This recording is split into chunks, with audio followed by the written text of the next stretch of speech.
أعوذ بالله السميع العليم من الشيطان اللعين الرجيم بسم الله الرحمن الرحيم الحمد لله رب العالمين الصلاة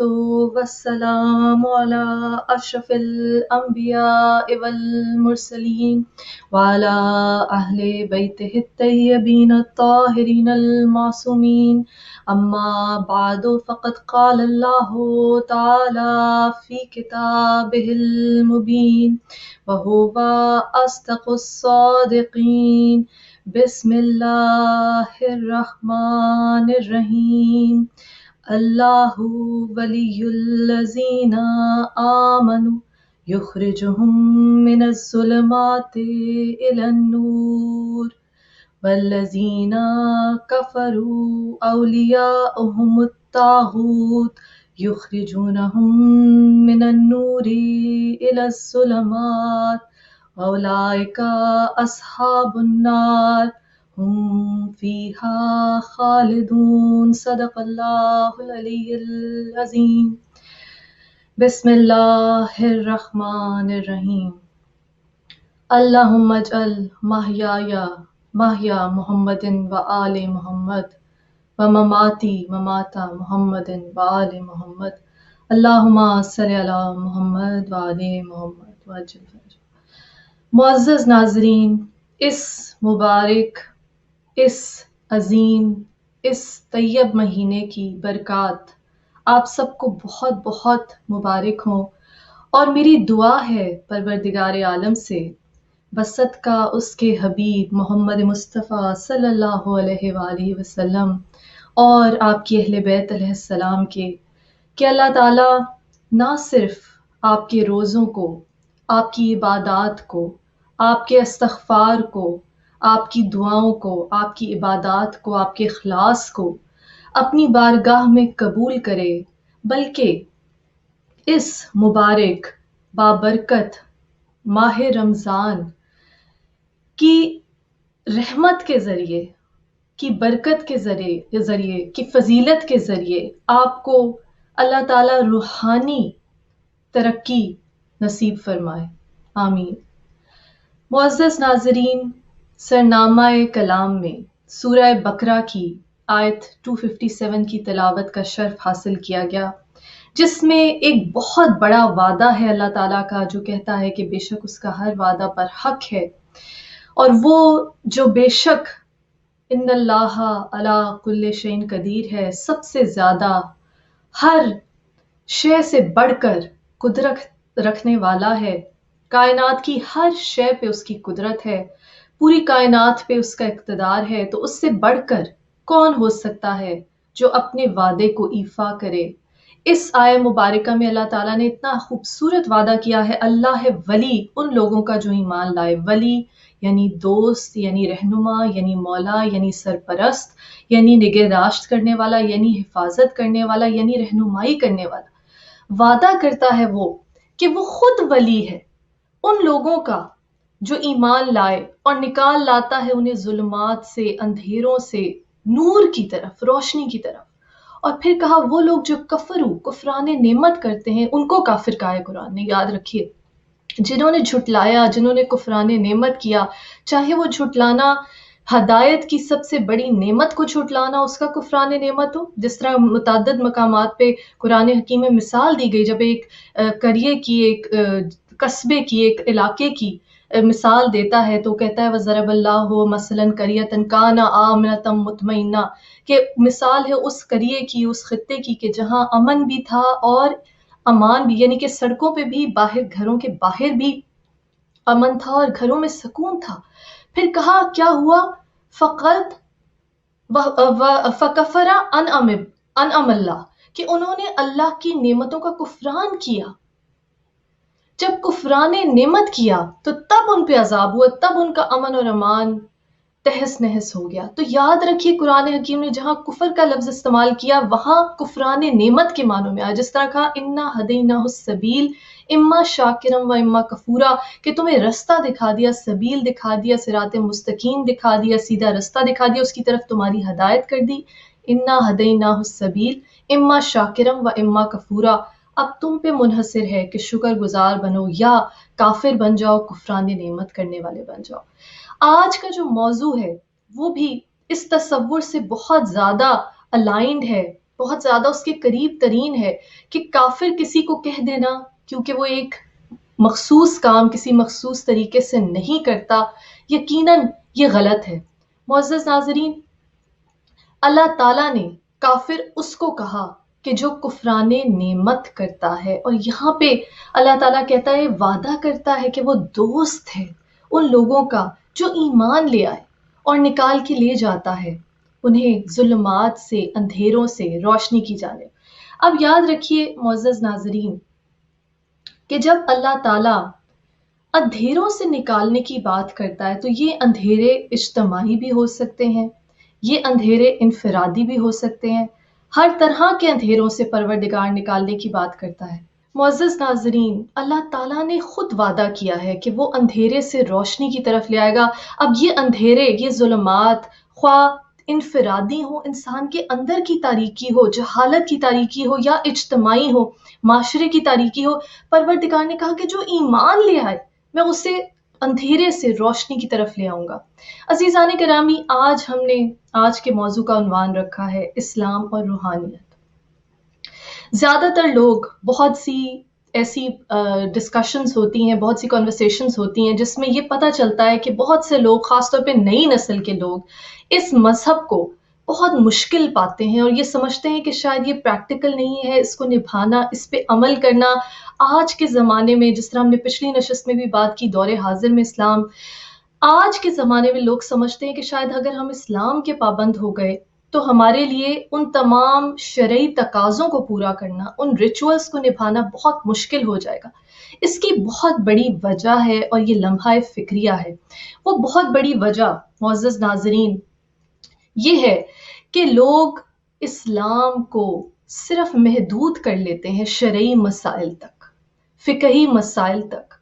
بے شک یہ اعمال بہت اہم ہیں، وضو کیسے کرنا ہے، روزہ کس وقت کھولنا ہے، شرعی مسائل کیا ہیں، زندگی کے مختلف معاملات میں شرعی مسائل کیا ہیں، کس طرح سے حج کے ارکان، مناسک حج ادا کرنے ہیں، روزے کا احترام کیا ہے. اور یقیناً عبادات کو صحیح معنوں میں عملی جامہ پہنانے کے لیے یہ بہت ضروری ہے. لیکن یقین کیجئے کہ اسلام محض ان مناسک کو، ان شرعی احکامات کو پورا کرنے کا نام نہیں. بہت سے لوگ صرف انہی بحثوں میں پڑ جاتے ہیں اور پھر وہ سمجھتے ہیں کہ یہ تو بہت مشکل ہے کہ ہم اس دین پہ مکمل طور پہ پابند رہیں، شرعی احکامات کو پورا کریں، تو کیوں نہ ہم مکمل طور پہ اس دین سے قطع تعلق کر لیں. یہاں یہ لمحہ فکریہ ہے ہم سب کے لیے، اور آنے والی نسلوں میں اس مذہب کی روح کو زندہ رکھنے کے لیے ہمیں یہ جاننا ضروری ہے کہ آخر ہمارا یہ مذہب ہمیں اپنی روح کی افزائش کے لیے کیا ہدایات دیتا ہے. جس طرح پچھلی نشست میں جب ہم نے نفس اور روح پہ بات کی تو اللہ تعالیٰ کا یہ حکم کہ جس میں اللہ تعالیٰ نے سورہ شمس میں نفس کی جب قسم کھائی، وَنَفْسٍ وَمَا سَوَّاهَا، اور پھر کہا نفس ہم نے کتنا بہترین بنایا، وَنَفْسٍ وَمَا سَوَّاهَا، قسم ہے نفس کی کہ اسے کتنا بہترین متوازن بنایا، اور پھر کہا اس میں فَأَلْهَمَهَا فَجُورَهَا وَتَقْوَاهَا، کہ اس میں فسق و فجور کی صلاحیت بھی رکھ دی اور اس میں تقوی کی صلاحیت بھی رکھ دی. اور پھر یہ کہا قد افلح من زکاها وقد خاب من دساها،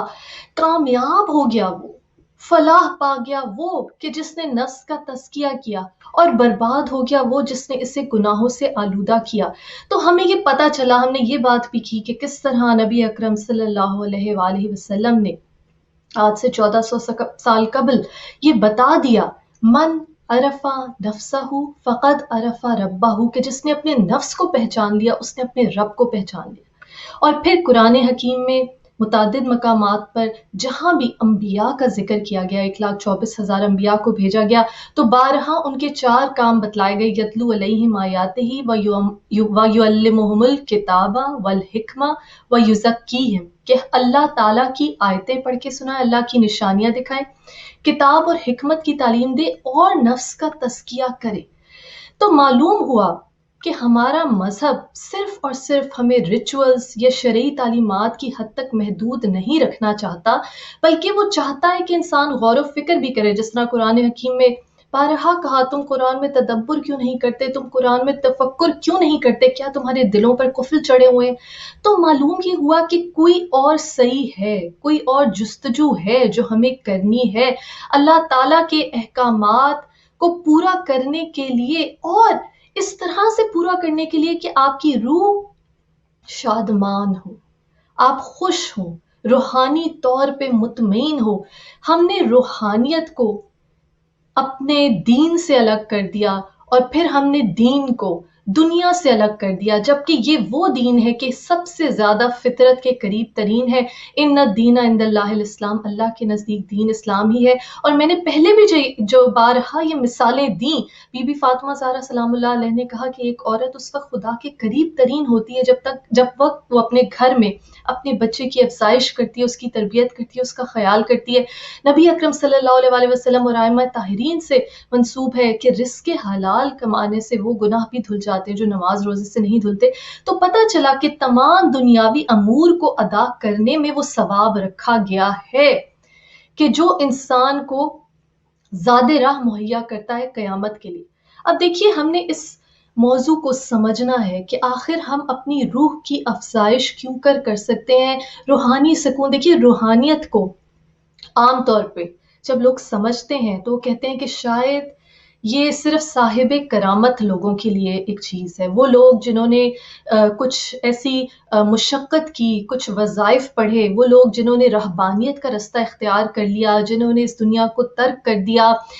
جنہوں نے کچھ چلے کاٹے، جنہوں نے کچھ عملیات کی، جنہوں نے کچھ وظائف کیے، اور پھر ان کے پاس ایسی سپر نیچرل مافوق الفطرت قسم کی صلاحیتیں آ گئیں، سپر پاورز آ گئی، کہ جیسے وہ پانی پہ چلنا شروع ہو گئے، کہ جس سے وہ ہوا میں اڑنا شروع ہو گئے، کہ جس سے وہ چیزوں کو اپنی مرضی سے تبدیل کرنے لگے، معجزات دکھانے لگے۔ اور اس میں عزیزان گرامی کوئی شک نہیں کہ ایسے بہت سے معجزات ہمیں تاریخ میں ملتے ہیں جس میں اللہ والوں نے، اللہ کے نیک بندوں نے، وہ جو اللہ سے قربت رکھتے ہیں، انہوں نے ایسی کرامات دکھائیں کہ جو مافوق الفطرت تھیں، جو فزکس کے اصولوں کے خلاف، جو وہ اصول جو ہم نے سمجھے ابھی تک، وہ اصول جو ہمیں نظر آتے ہیں، جن کو سائنس جسٹیفائی کرتی ہے، ان کے خلاف کیسے ہم نے دیکھا کہ ایک انسان جو گوشت پوشت کا بنا ہوا ہے، اس نے ان اصولوں کو ڈیفائی کیا۔ تو ہم عام طور پہ روحانیت کو سمجھتے ہیں کہ یہ ان لوگوں کے لیے مخصوص ہے کہ جنہوں نے وہ کرامات حاصل کی، مختلف مشقتوں کے ذریعے، مختلف عبادتوں کے ذریعے، مختلف وظائف کے ذریعے، مختلف جو ہے مشقت کر کے یا مختلف طرح سے صحیح کر کے۔ بے شک اس میں کوئی شک نہیں، لیکن یاد رکھیے کہ یہاں جس طرح سورہ بقرہ کی آیت 257 میں اللہ تعالیٰ نے وعدہ کیا ہے کہ اللہ ہے ولی، اللہ ہے دوست، اللہ ہے رہنما، سرپرست، ساتھ دینے والا، نگہبان ان لوگوں کا جو ایمان لائے اور نکال لاتا ہے انہیں اندھیروں سے روشنی کی طرف۔ کتنی بڑی بات ہے، وہ ان کو نکال لاتا ہے، یخرجہم من الظلمات الی النور، اندھیروں سے نور کی طرف۔ اور نور کیا ہے؟ نور وہ خود ہے۔ اس نے سورہ نور میں کہا اللہ نور السماوات والارض، اس کا ایک نام ہے یا نور ہو یا اللہ ہو۔ تو کیا عام انسان جو ایمان لے آئے، جب اللہ تعالیٰ نے خود کہہ دیا کہ وہ ولی ہے، وہ دوست ہے ہر اس شخص کا جو ایمان لے آئے، تو کتنی بڑی سعادت ہے۔ کیا ایک عام انسان معجزات کا متحمل نہیں ہو سکتا؟ بے شک ہو سکتا ہے، بالکل ہو سکتا ہے۔ یہی روحانی بیداری ہے، یہی اسپرچول اویکننگ ہے، اور یہی وہ احساس ہے جو ہمیں پتہ کرنا ہے کہ ہمیں اس دنیا میں صرف کھانے پینے، سونے،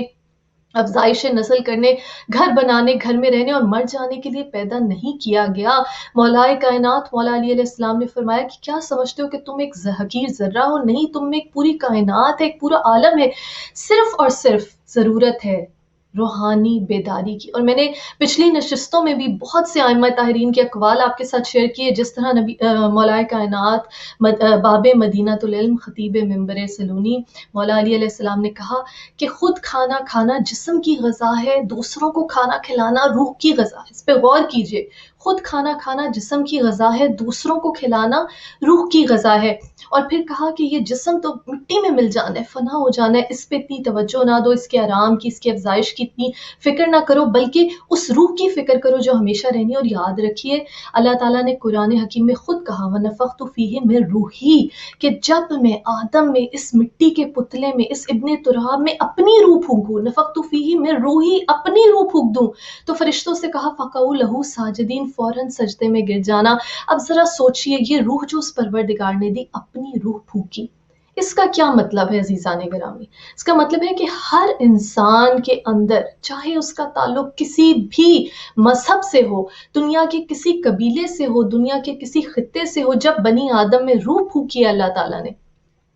تو وہ اس کی اپنی، اللہ تعالیٰ نے اپنی روح پھونکی ہے، کیونکہ وہ خود قرآن میں کہتا ہے نفخت فیہ من روحی، جب میں اس میں اپنی روح پھونک دوں۔ اور ایک دفعہ جب مولائے کائنات مولا علی علیہ السلام نے اس بات کی تشریح کی نا، لوگوں نے پوچھا کہ آپ ہر مرنے والے کے سرحانے کیسے پہنچیں گے؟ تو آپ نے کہا کیا تم نے سنا نہیں قل الروح من امر ربی، اللہ تعالیٰ نے کہا ہے کہہ دو روح میرے رب کا امر ہے۔ تو کہا جب تک اول الامر موجود نہ ہو تب تک ملک الموت، اللہ کا وہ امر، وہ امر ربی قبض نہیں کر سکتا۔ اب ذرا سوچیے، اس کا مطلب ہے کہ جو بھی انسان اللہ تعالیٰ کی روح لے کر اس دنیا میں آیا، اس کے اندر یہ پوٹینشل موجود ہے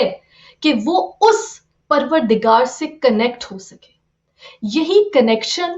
یہ رابطہ، یہ احساس، یہ ریئلائزیشن کہ ہمیں اس پروردگار نے اپنی روح پھونک کر بھیجا اور کسی مقصد کے لیے اس دنیا میں بھیجا ہے، ہائر پرپس، ہائیسٹ پرپس، جو عظیم ترین مقصد ہو سکتا ہے اللہ تعالیٰ نے اس کے لیے ہمیں اس دنیا میں بھیجا ہے۔ وہ صرف وہ مقاصد نہیں جو کسی بھی اور جاندار، نباتات، حیوانات جو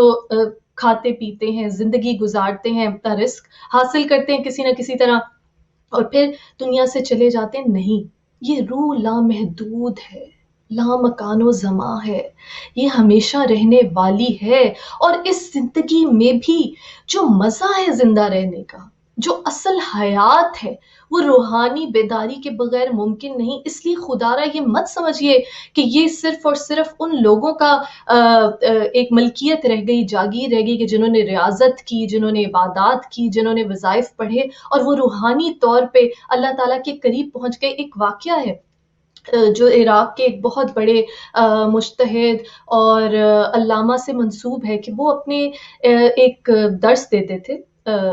اپنی جس مسجد میں بھی وہ جس مقام پہ وہ درس دیا کرتے تھے لوگوں کو، اور لوگ ان کے درس سننے کے لیے دور دور سے آتے تھے۔ ان میں سے ایک شخص ایسا تھا جو دوسرے شہر سے کشتی کے ذریعے گزر کر آتا تھا اور وہ درس سنتا تھا۔ اور جب وہ درس سننے آیا تو ایک مرتبہ ان علامہ نے یہ کہا کہ بسم اللہ الرحمن الرحیم، کہ شروع کرتا ہوں اللہ کے نام سے جو نہایت مہربان اور انتہائی رحم کرنے والا ہے۔ بسم اللہ الرحمن الرحیم کی اس قدر برکت ہے کہ اگر آپ چاہیں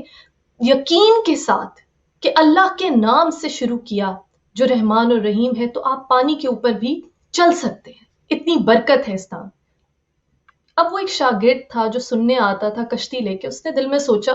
کہ میں جو ہر دفعہ کرایہ خرچ کر کے کشتی والے کو کرایہ دیتا ہوں، یہاں پہ آتا ہوں درس سننے، تو جب علامہ یہ کہہ رہے ہیں کہ میں بسم اللہ الرحمن الرحیم کی طاقت کے ذریعے پانی پر چل سکتا ہوں، تو کیوں نہ میں اس کرائے سے بھی آزاد ہو جاؤں۔ تو پھر وہ پانی پر چل کر آنے لگا، پانی پر چل کر آنے لگا اور اس کا پیسہ بھی بچنے لگا، اسے کرایہ دینے کی ضرورت نہیں، پر بسم اللہ الرحمن الرحیم پڑھنا شروع کیا، بسم اللہ الرحمن الرحیم پڑھتا اس یقین کے ساتھ کہ پانی پہ قدم رکھ کے بھی میں چل سکتا ہوں، بسم اللہ الرحمن الرحیم۔ پھر ایک مرتبہ اس نے ان علامہ کو اپنے گھر مدعو کیا، کہا کہ میں یہ بیچ میں دریا ہے اس کے پار رہتا ہوں اور میں کشتی پہ آتا جاتا تھا، اور آپ نے مجھے جب کہا کہ بسم اللہ الرحمن الرحیم کی برکت کے ذریعے انسان چاہے تو پانی کے اوپر بھی چل سکتا ہے، تو تب سے میں نے کشتی میں آنا چھوڑ دیا، میں نے پانی پہ چلنا شروع کر دیا۔ خیر اس نے یہ واقعہ بتایا اور ان علامہ کو ساتھ لے گیا۔ اب جب اس نے بسم اللہ الرحمن الرحیم کہہ کے اسی طرح اپنا سفر شروع کیا، اپنے گھر مدعو کیا، علامہ نے دعوت قبول کی، اسی طرح سفر شروع کیا تو وہ تو پانی پہ اسی طرح چلنے لگا بسم اللہ الرحمن الرحیم کہہ کے. اور جب وہ علامہ انہوں نے چلنے کی کوشش کی تو وہ پانی کے اندر غوطے کھانے لگے، ڈوبنے لگے. اور وہ ظاہر ہے کہ انہوں نے یہ چیز وہ کہتے تو تھے لیکن انہوں نے آزمائی نہیں تھی. تو یہاں سبق کیا ہے؟ یہاں یہ سبق ہے کہ یقین، انسان جب یقین کی منزل پر پہنچ جائے، جب اسے اللہ تعالیٰ پر مکمل ایمان حاصل ہو جائے تو وہ اس سورس کے ساتھ کنیکٹ ہو جائے گا جو اس کا خالق ہے، جو اس کا مالک ہے، جس نے اپنی روح انسان میں پھونکی. وہ شاگرد چونکہ یقین رکھتا تھا اور وہ حیران ہو، اس نے کہا علامہ آپ نے ہی تو مجھے کہا تھا کہ بسم اللہ الرحمن الرحیم پڑھو اور پانی پہ قدم رکھو، لیکن خود کیونکہ ان علامہ کے دل میں کہیں نہ کہیں شک تھا، وہ یہ کہہ تو رہے تھے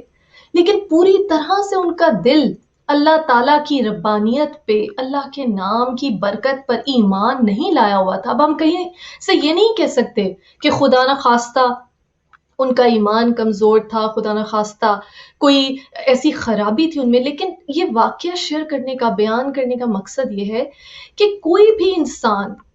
چاہے وہ فقہی طور پہ ایک استاد نہ ہو، عالم نہ کہلایا جاتا ہو، بہت زیادہ علم نہ رکھتا ہو، لیکن جب وہ یقین کی منزل پر پہنچ جاتا ہے، اللہ تعالیٰ پہ مکمل توکل کی نعمت اس کو حاصل ہو جاتی ہے، وہ مان لیتا ہے کہ واقعی وہ اتنا بڑا رب ہے، واقعی وہ اتنا عظیم رب ہے، واقعی وہ ان اللہ علی کل شیء قدیر ہے، واقعی وہ ہر شے کا مالک ہے، بسم اللہ الرحمن الرحیم. تو پھر جب وہ شروع بھی کرتا ہے اس پروردگار کے نام سے جو انتہائی مہربان، نہایت رحم کرنے والا ہے، تو وہ پانی پر بھی چل سکتا ہے. اب دیکھیے بہت سے لوگ یہ پھر وہی بات آ جاتی ہے، کہتے ہیں کہ شاید جو اس طرح کے صوفیاء کرام گزرے، اولیاء کرام گزرے، انہوں نے بہت زیادہ ریاضت کی، بہت زیادہ مشقت کی، کتنے چلے کاٹے، جنگلوں میں چلے گئے، اب اللہ کی عبادت میں مصروف رہے تو پھر انہیں یہ کرامات حاصل ہو گئی. اور جو لوگ شاید اسپرچویلٹی کو پرسو کرتے ہیں، روحانیت کو پرسو کرتے ہیں، وہ سمجھتے ہیں کہ ہم بھی جب اس قسم کی کوئی عملیات کر لیں گے، ریاضت کر لیں گے، وظائف پڑھ لیں گے، چلے کاٹ لیں گے تو ہم روحانی منزل پر پہنچ جائیں گے اور ہمیں یہ کرامات حاصل ہو جائیں گی. عزیزان گرامی دیکھیے سب سے بڑی کنجی یہاں کیا ہے؟ واپس چلیے سورہ بقرہ آیت 257. اللہ ہے ولی ان لوگوں کا جو ایمان لائے، اللہ ہے دوست ان لوگوں کا جو ایمان لائے. تو پہلی منزل کیا ہے؟ ایمان لے آنا. تو ہم نے یہ ساری عبادات، جس طرح بی بی فاطمہ زہرا سلام اللہ علیہ نے اپنے خطبہ فدق میں بتایا کہ ان عبادات کا مقصد کیا ہے. کہا کہ نماز تم پہ اس لیے فرض کی گئی کہ تمہارے دل سے تکبر کی غلاظت کو دور کر دے. کہا روزہ تمہارے اندر اخلاص پیدا کرتا ہے، سچائی پیدا کرتا ہے. اور کہا کہ زکوٰۃ سے تمہارے نفس کا تزکیہ ہوتا ہے، حج سے تمہارے دین کو مضبوطی ملتی ہے. اب روح عبادت سمجھنا ضروری ہے روحانیت تک پہنچنے کے لیے. اب واپس چلیے اللہ تعالیٰ کیا کہتا ہے؟ اللہ ہے ولی ان لوگوں کا جو ایمان لائے. جب اللہ آپ کا ولی بن جائے، جب وہ دوست بن جائے، جب وہ ہاتھ پکڑنے والا بن جائے، جب وہ منزل دکھانے والا بن جائے تو پھر پانی پر چلنا کیا مشکل ہے، معجزات کا حصول کیا مشکل ہے. لیکن شرط کیا ہے؟ ایمان. اللہ ہے ولی ان لوگوں کا جو ایمان لائے اور پھر نکال کے لے آتا ہے انہیں اندھیروں سے، ظلمات سے نور کی طرف، یعنی اپنی طرف. وہ اللہ کے قریب ہو جاتے ہیں، اور جب اللہ کے قریب ہو جاتے ہیں، آپ کی وہ روح جو اللہ تعالیٰ نے اپنی روح پھونکی، جب وہ اللہ تعالیٰ کے ساتھ منسوب ہو جاتی ہے، منسلک ہو جاتی ہے، وہ بیداری حاصل ہو جاتی ہے. معزز ناظرین، جو ہر انسان کی روح اندر سے، چاہے اس کا تعلق کسی بھی مذہب سے ہو، وہ اندر سے تڑپ رہی ہے اللہ تعالیٰ کے ساتھ وابستہ ہونے کے لیے، اپنے خالق حقیقی سے متصل ہونے کے لیے. اب اس میں ایک نکتہ ہے، مولائے کائنات مولا علی علیہ السلام کا ایک قول ہے کہ لوگ سوئے ہوئے ہیں، عالم خواب میں ہیں، اور جب وہ مریں گے تب وہ بیدار ہوں گے. اچھا، اب اس کی تشریح دو طرح سے ممکن ہے. ایک تو وہی تشریح ہے کہ جس طرح نبی اکرم صلی اللہ علیہ وآلہ وسلم نے فرمایا کہ دنیا اور آخرت کا موازنہ اس طرح ہے جس طرح سمندر کے مقابلے میں قطرہ. اور آپ جانتے ہیں اس دنیا میں کتنی بھی لمبی زندگی ہو، اب آج کل کے زمانے میں 100 سال 200 سال ہو جائے گی، پرانے زمانوں میں اور زیادہ لمبی عمریں تھی جس طرح حضرت نوح علیہ السلام. لیکن پھر بھی یہاں جو مدت ملی، یہاں جو قیام ہے اس کرۂ ارض پہ وہ ختم ہونا ہے، اس جسم کو، اس جسد خاکی کو خاک میں ملنا ہے، قبر میں جانا ہے، اور پھر اللہ تعالیٰ وعدہ کرتا ہے کہ وہ ان ہڈیوں کو دوبارہ جمع کرے گا، بوسیدہ ہڈیوں کو، اور پھر سے انسان کو ریزریکٹ کرے گا، اس کو زندہ کرے گا روز محشر حساب کتاب کے لیے۔ تو ایک تفسیر تو وہ ہے کہ اس دنیا میں انسان سوئے ہوئے ہیں اور جب مریں گے تو وہ بیدار ہوں گے، کیونکہ قرآن نے جہاں بھی قیامت کے بعد کا ذکر کیا، اخروی زندگی کا ذکر کیا، تو کہا، جس طرح یہ سورہ بقرہ کی آیت 257 جس کی تلاوت کا شرف سرنامہ کلام میں حاصل کیا گیا، آیت نمبر 257، اللہ تعالیٰ نے کہا کہ جو جن کے اولیاء طاغوت ہیں، کفار ہیں، وہ انہیں روشنی سے اندھیروں میں لے جاتے ہیں، اور کہا وہ صاحب جہنم ہے،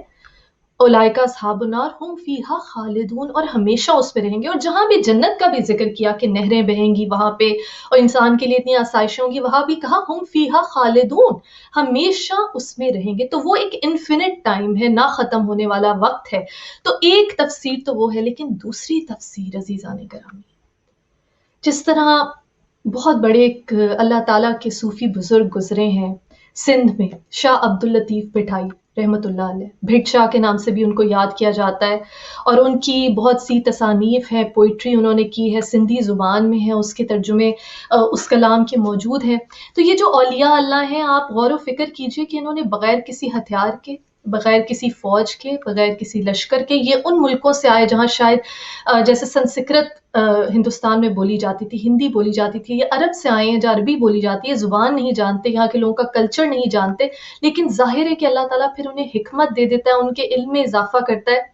اور یہ وہ لوگ ہیں کہ جنہوں نے پھر یہاں لوگوں کے محلوں کے محلے، شہر کے شہر انہیں مسلمان کیا۔ کس طرح سے؟ کیونکہ ان کی روح اللہ تعالیٰ کے ساتھ وابستہ تھی۔ اور شاہ عبد اللطیف بھٹائی کا ایک کلام ہے جس کا ترجمہ کچھ یوں ہے: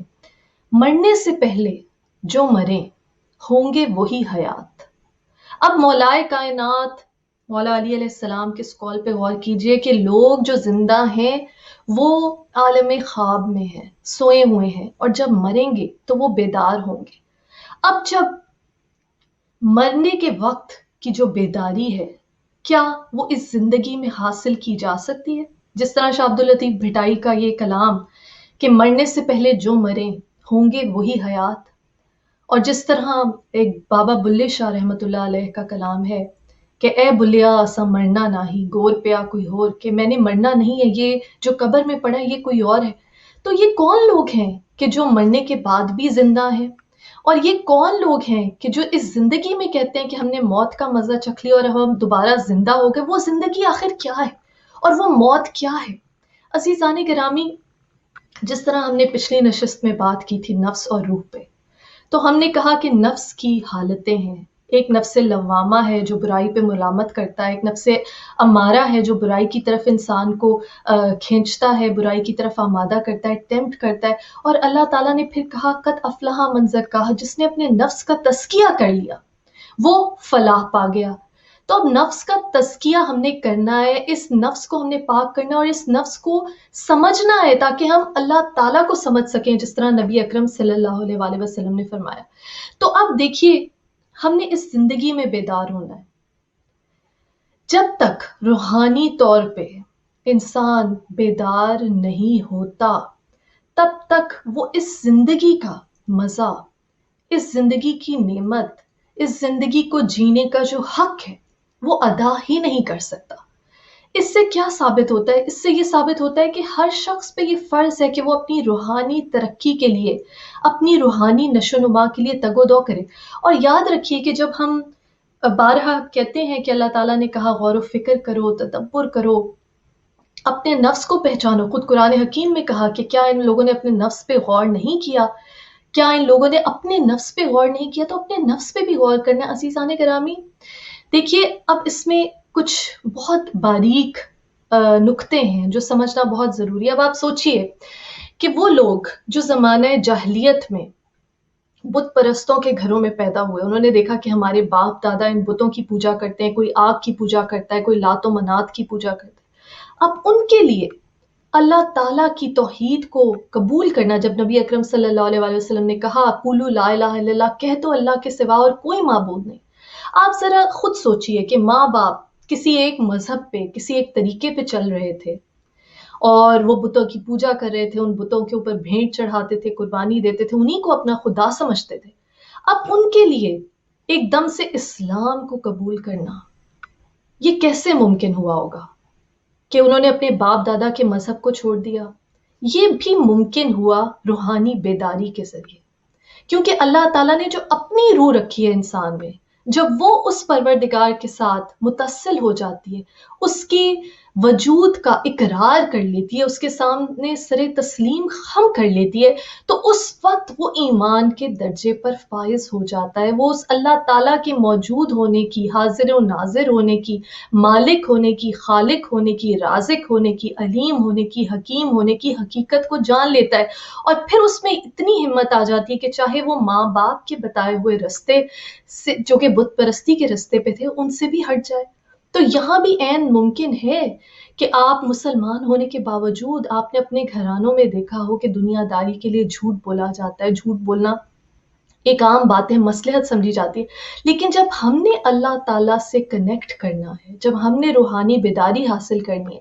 تو ہم نے اپنے اندر ٹٹولنا ہے، ہم نے اپنے نفس کا تزکیہ کرنا ہے، اور اس میں سچ ایک سب سے بڑی بنیاد ہے کہ ہم نے سچ بولنا ہے اور سچ کا ساتھ دینا ہے۔ اور بار بار یہ غور کیجئے کہ اگر اس وقت وہ لوگ سچ کا ساتھ نہ دیتے، لبیک نہ کہتے، رسول اللہ صلی اللہ علیہ وآلہ وسلم کے کلمہ توحید پر اپنی انہی رستوں پہ چلے رہتے جو ان کے باپ دادا نے اختیار کی ہوئی تھی، تو کیا وہ اسلام قبول کر پاتے؟ تو انسان کے لیے بارہا غور و فکر کرنا، اپنے آپ کو چیلنج کرنا، اپنے طریقوں کو چیلنج کرنا، اور اپنے نفس کا خود تزکیہ کرنا فرض ہے۔ اب دیکھیے سورہ بقرہ میں اللہ تعالیٰ نے کہا کہ اللہ ہے ولی ان لوگوں کا جو ایمان لائے۔ اب ایمان پہ ہم نے کیسے فائز ہونا ہے؟ ایمان کیسے لانا ہے؟ چھٹے امام جعفر صادق علیہ السلام کا ایک قول ہے۔ اب ایمان اور کو ہم سمجھتے ہیں اس کی ضد کفر کے ذریعے۔ امام جعفر صادق علیہ السلام نے فرمایا کفر کی 3 بنیادیں ہیں، کفر کی 3 بنیادیں ہیں: تکبر، لالچ اور حسد۔ تکبر، لالچ اور حسد۔ اور آپ کو پتا چلے گا کہ یہ نفسانی بیماریاں ہیں، یہ انسان کے نفس کی بیماریاں ہیں جو اس کو اپنی روح کو اللہ تعالیٰ کے ساتھ متصل ہونے سے روکتی ہیں۔ تکبر، لالچ، حسد۔ تکبر پہلا گناہ ہے جو ابلیس نے کیا، وہ اللہ تعالیٰ کی عبادت میں مصروف تھا، لیکن جب اللہ تعالیٰ نے کہا آدم کو سجدہ کرو تو اس نے کہا کہ نہیں یا اللہ، میں تجھے تو سجدہ کر دوں گا، میں آدم کو سجدہ نہیں کروں گا۔ غرور، کیونکہ میں اس سے بہتر ہوں، غرور۔ تو اللہ تعالیٰ نے جواب دیا طاعتی ما اریدو لا ما تریدو، کہ اطاعت ایسے کرو جیسے میں چاہتا ہوں، نہ کہ جیسے تم چاہتے ہو۔ تو پہلی بنیاد تکبر۔ رسول اللہ صلی اللہ علیہ وآلہ وسلم نے فرمایا کہ جس کے دل میں رائی کے دانے کے برابر بھی تکبر ہوگا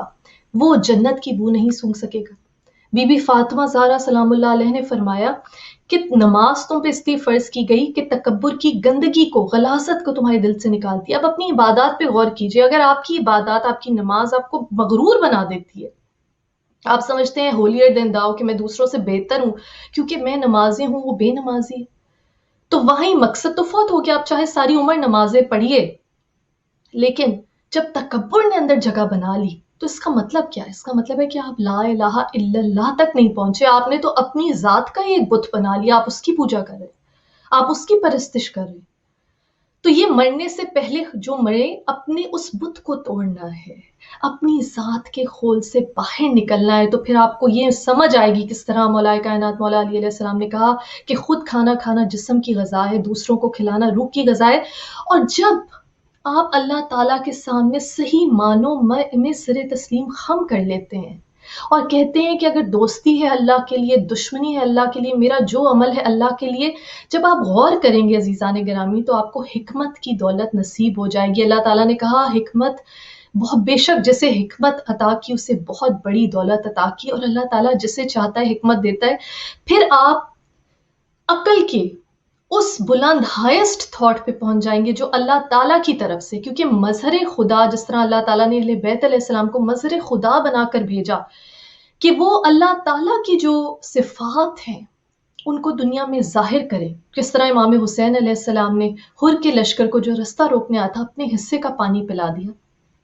پیاس سے خود رہے حر کو پلا دیا پانی۔ میرے حسین کا پارس یہ کیا کمال نہ تھا۔ تو اسپرچل اویکننگ جب آپ کو مل جائے گی تو آپ پھر جو فیصلہ کریں گے اس میں آپ کی اپنی ذات شامل نہیں ہوگی. پھر آپ دوسروں کی روحانی بیماریوں کا علاج بھی کر سکیں گے. پھر آپ یہ بھی جان لیں گے کہ اگر میں کوئی عمل کرتا ہوں تو کیا یہ میں خود لوگوں کے سامنے اچھا بننے کے لیے کر رہا ہوں یا میں صحیح معنوں میں کسی دوسرے انسان کا بھلا کرنا چاہتا ہوں. اب جب آپ سچ کا ساتھ دیں گے، سچ بولیں گے، تو ظاہر ہے آپ برے بھی بنیں گے.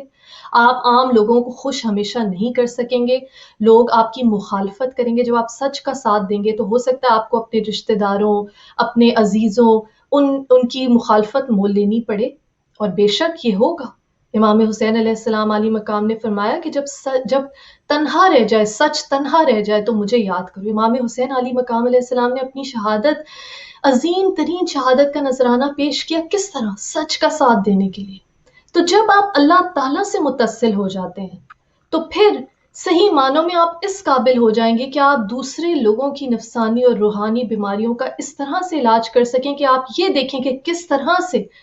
میری اولاد، میرا بہن بھائی، میرا یہ دوست کس طرح سے اللہ کے قریب ترین ہو سکتا ہے. پھر آپ اس کو جب مشورہ بھی دیں گے، جس طرح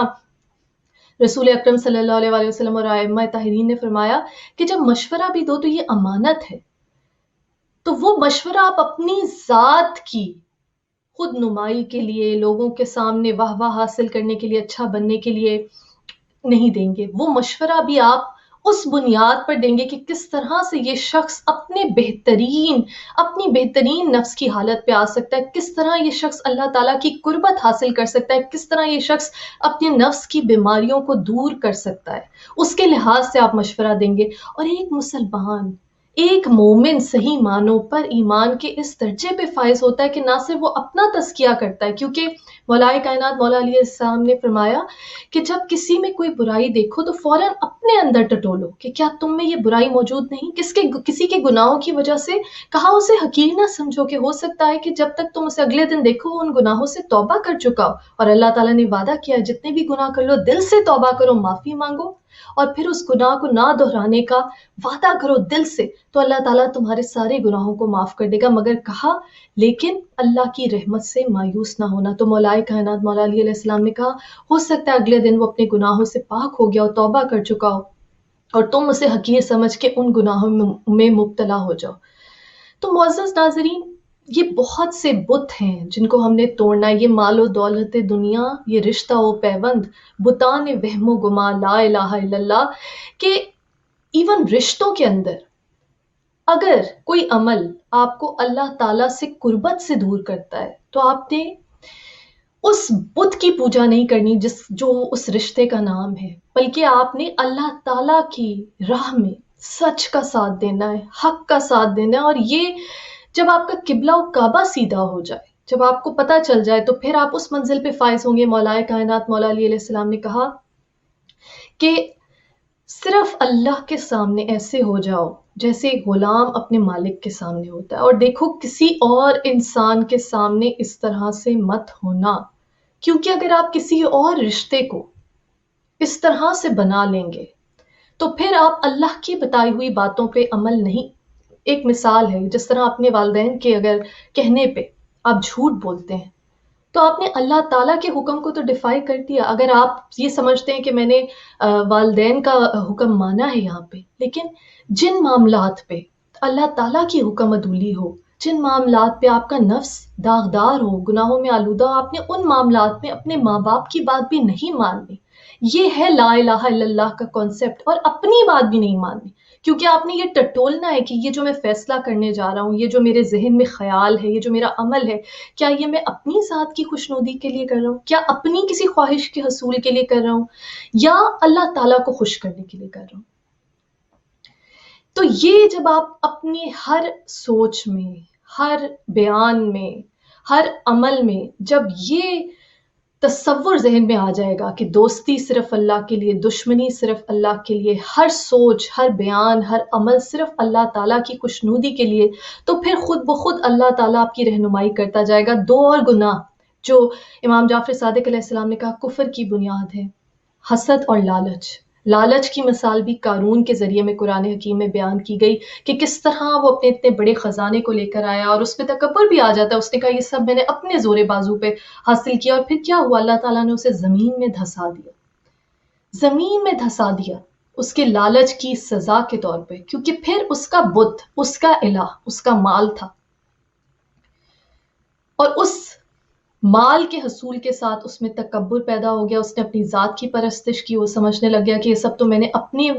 قوت بازو پہ حاصل کیا، حالانکہ رزق دینے والا پروردگار ہے. جب تک اس کے سامنے سر تسلیم نہیں خم کر لیتے، اس کے ہونے کا پوری طرح سے ادراک نہیں کرتے، اس کی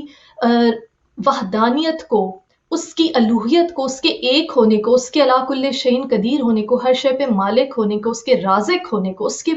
پرووائڈر ہونے کو، اس کے سپریم پروٹیکٹر ہونے کو آپ دل میں پوری طرح سے مان نہیں لیتے، تو کہیں نہ کہیں یا تو آپ اپنے ذات کی بت کی پرستش کریں گے، یا دنیا کے مال کی، یا کوئی نہ کوئی دنیاوی رشتے جس میں آپ دنیا کو خوش کریں گے. تو یہ یاد رکھیے کہ قبلہ و کعبہ درست کرنا بہت ضروری ہے. اور جہاں اپنی ذات کی نفی ہو جاتی ہے، پھر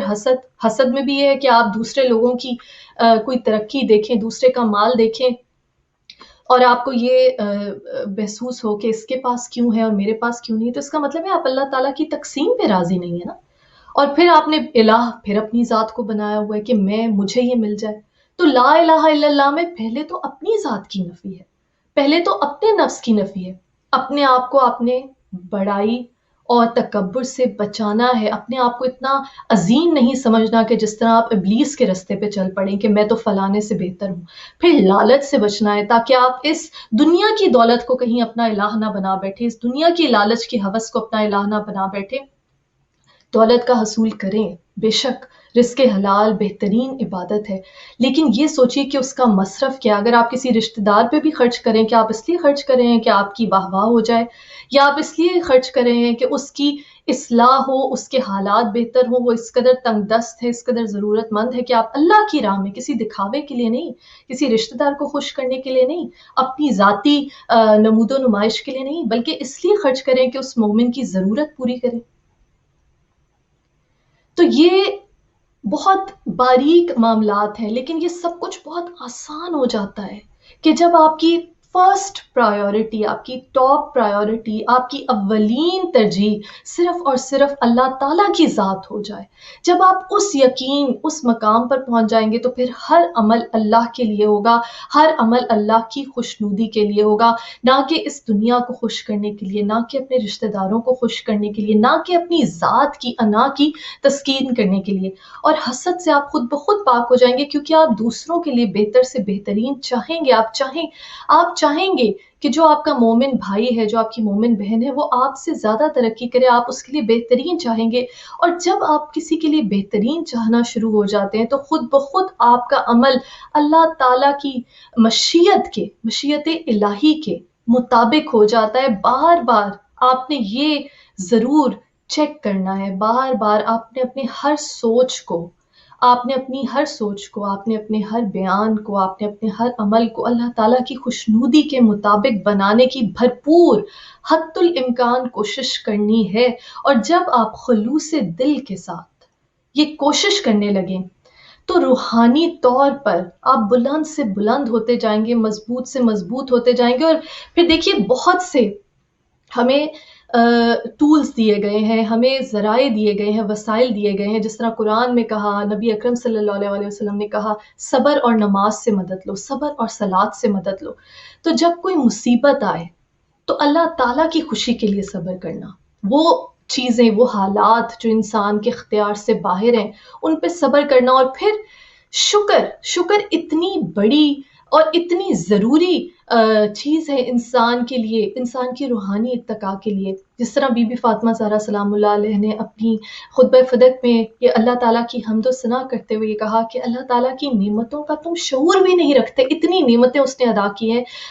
ہیں کہ تم شعور بھی نہیں رکھتے. اور یہ شعور بھی عزیزان گرامی تبھی ممکن ہے کہ آپ اپنی نفی کریں. لا الہ الا اللہ میں نفس کی نفی کرنے کے بغیر آپ کبھی شکر گزار نہیں بن سکتے. اگر آپ یہ سوچیں گے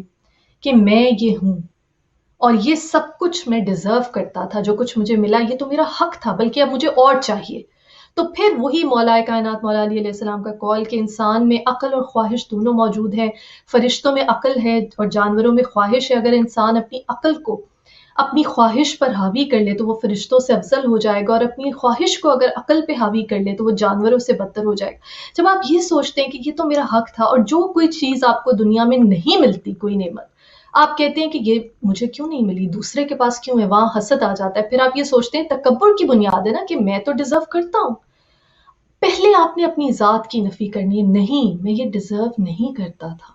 مجھے جو صلاحیتیں اللہ تعالیٰ نے دی میں کچھ نہیں. اگر مجھے بولنے کی صلاحیت دی ہے تو اللہ تعالیٰ کا کرم ہے. اگر اس نے مجھے اچھے گھر میں پیدا کیا اس پروردگار کا کرم ہے. تو اپنی ذات کی نفی کرنا سیکھیے. اگر مجھے علم عطا کیا تو اس پروردگار کا کرم ہے. میں اس کی مرضی کے مطابق ایک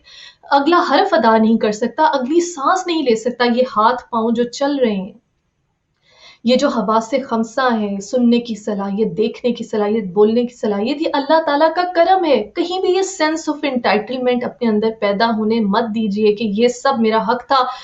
یاد رکھیے اس نے کہا ہے، خود وعدہ کیا قرآن میں، شکر کرو میں تمہیں اور دوں گا، شکر کرو تو میں اور تمہیں دوں گا. اور بارہا کہا انا ہدینا السبیل اما شاکرا و اما کفورا، تمہیں سیدھا رستہ دکھا دیا. اب یا شکر کرو یا کفران نعمت کرو. تو شکر دل سے کرنا، زبان سے الحمدللہ کہہ دینا نہیں، دل سے یہ سوچنا. پھر اپنے گناہوں پہ بھی نظر کریں، استغفار کریں، سوچیں میں کہاں اس قابل تھا. اتنے گناہوں کے باوجود، جیسے مولا کائنات مولا علی علیہ السلام نے کہا کہ وہ پھر بھی اللہ تمہیں رزق دیتا ہے، نعمتیں دیتا رہتا ہے جیسے تم نے گناہ کیے ہی نہیں. سوچئے اس کی بڑائی کے بارے میں، سوچئے اس کے اکبر ہونے کے بارے میں، سوچئے اللہ اکبر. یہ سوچئے کہ اس نے کس قدر نعمتیں دی. اس نے بولنے کی صلاحیت دی، کھانے کی صلاحیت دی، دیکھنے کی صلاحیت دی. ہر صلاحیت پر، ہر نعمت پر، جو نعمتیں ملی ان پہ اللہ کا اس قدر شکر ادا کیجئے، دل سے کیجئے، محسوس کیجئے. جب آپ اس مقام پر پہنچیں گے تو خود بخود خوش ہوں گے. خود بخود خوشی آپ کے دل میں سما جائے گی. جب آپ اللہ تعالیٰ کی کسی قدرت کے شاہکار کو دیکھیں گے، اس آسمان کو دیکھیں گے، بادلوں کو دیکھیں گے، درختوں کو دیکھیں گے، تو آپ کو پروردگار کی نعمتیں نظر آئیں گی. تو ہر وقت احساس رکھیے، بے شک تسبیحات اور ذکر بہت زیادہ معاونت کرتی ہیں، کیونکہ یہ انسان کی تربیت کا ایک طریقہ ہے. جب انسان ہر وقت اللہ کو یاد کرتا رہتا ہے، اللہ کا ذکر کسی طرح سے دل میں جاری رکھتا ہے، چاہے وہ استغفر اللہ ربی واتوب الیہ کی طرح اپنے گناہوں کی استغفار کرے، چاہے وہ نبی اکرم صلی اللہ علیہ وآلہ وسلم آپ کی آل پر درود بھیجنے کی صورت میں ہو، اور وہ اللہ تعالیٰ کے ناموں کا ذکر ہو، یا سبوح ہو، یا قدوس ہو، یا غفور ہو، یا ودود ہو، یا رحیم ہو، یا کریم ہو، یا سلام ہو، یا مومن ہو. اللہ تعالیٰ کے بے انتہا خوبصورت نام ہیں، آپ ان کو یاد کریں. اپنے دل کو ایک ذاکر بنا لیں جو ہر وقت اللہ تعالیٰ کے ذکر خفی میں مشغول رہتا ہے. جب وہ اللہ تعالیٰ کی یاد میں مصروف رہے گا تو خود بخود شکر گزار بن جائے گا. خود بخود اس کی وہ سوچیں جو اس کو پریشان کرتی ہیں، جس طرح مولا علی علیہ السلام نے کہا کہ پریشانی حالات سے نہیں خیالات سے آتی ہے، اور کہا اپنی سوچ کو پاک رکھو کہ جس طرح پانی کے قطروں سے مل کے سمندر بنتا ہے، اس طرح تمہاری سوچوں سے تمہارا ایمان بنتا ہے اور اس سے تمہارا کردار بنتا ہے. تو اپنی سوچ کو بھی پاک کیجئے. جہاں کوئی ناشکری کی سوچ آ جائے، یہ سوچیے کہ نہیں، جو نعمتیں مجھے دیں میں نے ان کا شکر ادا کرنا ہے، جو مجھے نہیں دیا وہ اللہ تعالیٰ کی مصلحت ہے. جس طرح مولا کائنات مولا علی علیہ السلام نے ایک مرتبہ فرمایا کہ مخلوق سے امید نہ رکھو، اگر وہ دے دے تو احسان، نہ دے تو شرمندگی. مخلوق سے نہ مانگو، اللہ سے مانگو. وہ دے تو اس کی رحمت، اور نہ دے تو اس کی مصلحت، کہ اس کے جو پلانز ہیں، جو اس نے تمہارے لیے سوچا، وہ اس سے کہیں زیادہ افضل ہوگا کہ جو تم خود اپنے لیے سوچتے ہو. تو اس پروردگار پہ پوری طرح سے یقین کیجئے، ہر وقت اس کا ذکر کیجئے، اور اپنی سوچ کو اللہ تعالیٰ کی اطاعت کے لیے سر تسلیم خم کرنے والا اپنی عقل کو بنا لیجئے. جب یہ بنا لیں گے، جب اللہ تعالیٰ کے شکر کو اپنی ذات کا حصہ بنا لیں گے، تو خود بخود ذات کی نفی کا وہ مرحلہ شروع ہو جائے گا کہ جو لا الہ الا اللہ کی بنیاد ہے. اور پھر عزیزان گرامی، دامن وقت میں گنجائش ختم ہو چکی ہے، لیکن میں یہ کہوں گی کہ اس رستے پہ چلنے کے لیے ہمیں اہل بیت علیہ السلام کی زندگیوں، اسوہ حسنہ کی مثالیں ہمارے سامنے موجود ہیں کہ کس طرح اللہ تعالیٰ کی توحید، اللہ تعالیٰ کی ذات کو اپنی ذات پر، دنیا کے تمام رشتوں پر، اس دنیاوی زندگی کی تمام آسائشوں پر ہمیشہ ترجیح دی. مولا کائنات مولا علی علیہ السلام کی بتائی ہوئی دعائیں، دعائے کمیل ہے، دعائے مشلول ہے، امام زین العابدین علیہ السلام کی دعائیں جو کہ موجود ہیں، جن کو ہم پڑھ سکتے ہیں، جن کو وسپرڈ پریئرز کہا جاتا ہے، جس میں اللہ تعالیٰ سے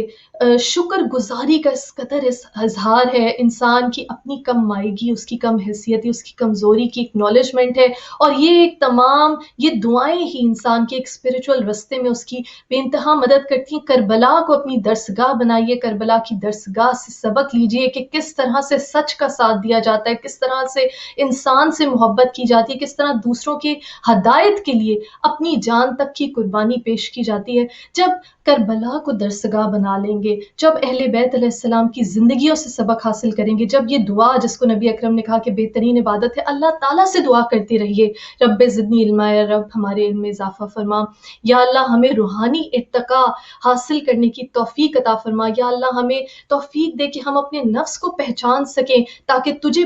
پہچان سکیں، اور ہم اپنے نفس کا مسلسل تزکیہ کرتے رہیں۔ نبی اکرم صلی اللہ علیہ وسلم نے فرمایا کہ جہاد اکبر اپنے نفس سے جہاد ہے، نفس سے جہاد، اور یہ آخری سانس تک باقی رہتا ہے۔ ہم نے رسول اکرم صلی اللہ علیہ وسلم کے اس قول پہ اور امام جعفر صادق علیہ السلام کے اس قول پہ کہ بدبخت ہے وہ شخص جس کا آئندہ آنے والا دن اس کے پچھلے دن سے بہتر نہ ہو،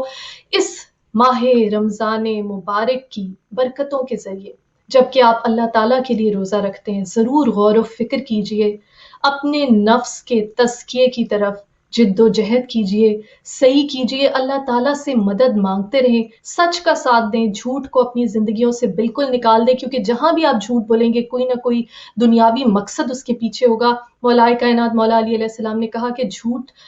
نہ بولو، چاہے سچ سے ہلاکت ہی کیوں نہ ہو اور جھوٹ سے فائدہ ہی کیوں نہ ہو۔ تو ایک مرتبہ سچ بولنے کی عادت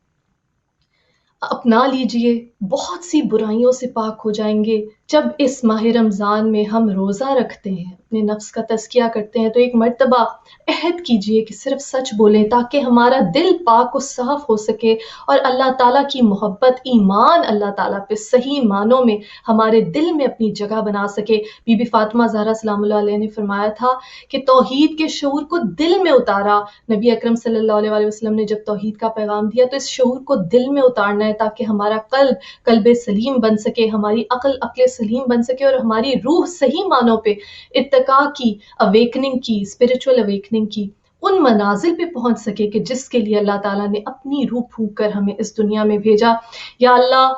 جو ناظرین آج کی تقریر میں، اس محفل میں میرے ساتھ شریک ہوئے، اپنی بارگاہ میں ان کی تمام دلی حاجات کو اس مبارک مہینے میں قبول و منظور فرما، صدقہ محمد و آل محمد کا۔ یا اللہ، جو رزق کے خواہاں ہیں، تو نے کہا جس طرح ہم نے بات کی کہ مرنے سے پہلے جو مرے ہوں گے وہی حیات، تو نے کہا جو شہید ہوئے اللہ کی راہ میں انہیں مردہ نہ سمجھو بلکہ وہ اللہ کے پاس سے رزق طیب پاتے ہیں۔ یا اللہ، اس رزق طیب کے صدقے میں ہمیں